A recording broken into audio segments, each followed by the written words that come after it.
যে সদনৰ ভিতৰত কোৱা কথা আৰু ৰাজনৈতিক মঞ্চত কোৱা কথাৰ মাজত পাৰ্থক্য থাকিব। আমি বহুতখিনি কথা ৰাজনৈতিক মঞ্চত নিৰ্বাচনী সভাত ক'ব পাৰোঁ, কিন্তু সদনৰ এটা মৰ্যাদা থাকে। সদনত ৰাজনৈতিক চিন্তাধাৰা নহয়, সদনৰ ভিতৰত সংবিধানৰ অনুসৰি আমাৰ কিছু কথাবোৰ কোৱাটো উচিত। আৰু যিসকলে সাংবিধানিক পষ্টত বহি আছে তেওঁলোকৰ ওপৰতো আৰু গধুৰ দায়িত্ব। কিন্তু মই যোৱাকালি দেখা পালোঁ যে কিছুমান ব্যক্তি নিৰ্বাচনী প্ৰচাৰ, নিৰ্বাচনী সভা আৰু সদনৰ মাজত যে পাৰ্থক্য আছে তেওঁলোকে বুজি পোৱা নাই। ভাবিছে ক'ৰবাত নিৰ্বাচনী সভাত আছে নেকি, ভাবিছে ক'ৰবাত বিজেপি দলৰ সভাত আছে নেকি, আৰু সেইকাৰণে কিছুমান কথা তেওঁলোকে কৈ আছে।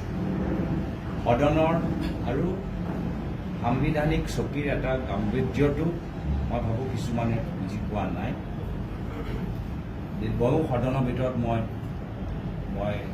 দেখিছোঁ, নিজে মই দিল্লী কেন্দ্ৰীয় আমাৰ পাৰ্লিমেণ্টৰ সদনত মই নিজে অনুভৱ কৰিছোঁ যে বিজেপি দলৰো কিছু ডাঙৰ ডাঙৰ মন্ত্ৰী যিখিনি কথা নিৰ্বাচনী তেওঁলোকে কৈ থাকে, চব কথা তেওঁলোকে সদনত নানে। যিহেতু সদনৰ মৰ্যাদা গাম্ভীৰ্যটো তেওঁলোকে বুজি পায়।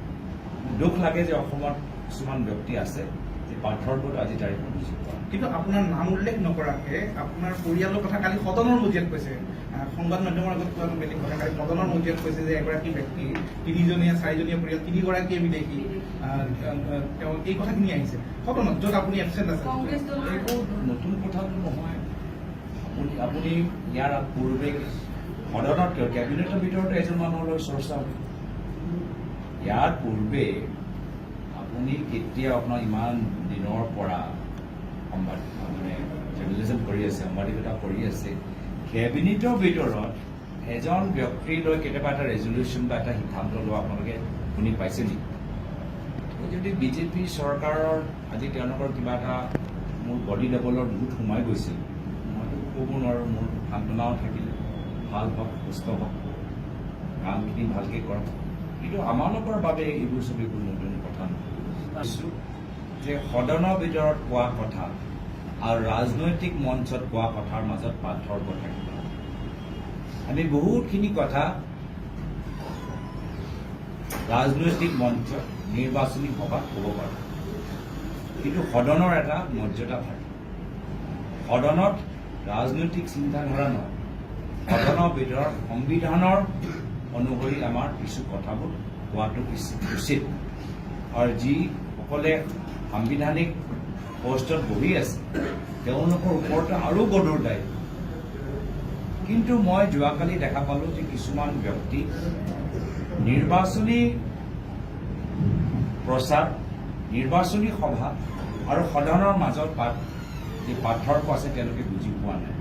ভাবিছে ক'ৰবাত নিৰ্বাচনী সভাত আছে নেকি, ভাবিছে ক'ৰবাত বিজেপি দলৰ সভাত আছে নেকি, আৰু সেইকাৰণে কিছুমান কথা তেওঁলোকে কৈ আছে। সদনৰ আৰু সাংবিধানিক চকীৰ এটা গাম্ভীৰ্যটো মই ভাবোঁ কিছুমানে বুজি পোৱা নাই। বহু সদনৰ ভিতৰত মই দেখিছোঁ, নিজে মই দিল্লী কেন্দ্ৰীয় আমাৰ পাৰ্লিমেণ্টৰ সদনত মই নিজে অনুভৱ কৰিছোঁ যে বিজেপি দলৰো কিছু ডাঙৰ ডাঙৰ মন্ত্ৰী যিখিনি কথা নিৰ্বাচনী তেওঁলোকে কৈ থাকে, চব কথা তেওঁলোকে সদনত নানে। যিহেতু সদনৰ মৰ্যাদা গাম্ভীৰ্যটো তেওঁলোকে বুজি পায়। দুখ লাগে যে অসমত কিছুমান ব্যক্তি আছে যে পাৰ্থক্যটো আজি তাৰিখত বুজি পোৱা। কিন্তু আপোনাৰ নাম উল্লেখ নকৰাকে আপোনাৰ পৰিয়ালৰ কথা কালি সদনৰ মজিয়াত কৈছে, সংবাদ মাধ্যমৰ আগত কোৱা বেলেগ কথা, কালি সদনৰ মজিয়াত কৈছে যে এগৰাকী ব্যক্তি 3জনীয়া 4জনীয়া পৰিয়াল 3গৰাকীয়ে বিদেশী, তেওঁ এই কথাখিনি আহিছে সদনত, য'ত আপুনি এবচেণ্ট আছে। এইবোৰ নতুন কথাটো নহয়। আপুনি ইয়াৰ পূৰ্বে সদনত কিয় কেবিনেটৰ ভিতৰতে এজন মানুহলৈ চৰ্চা হয়।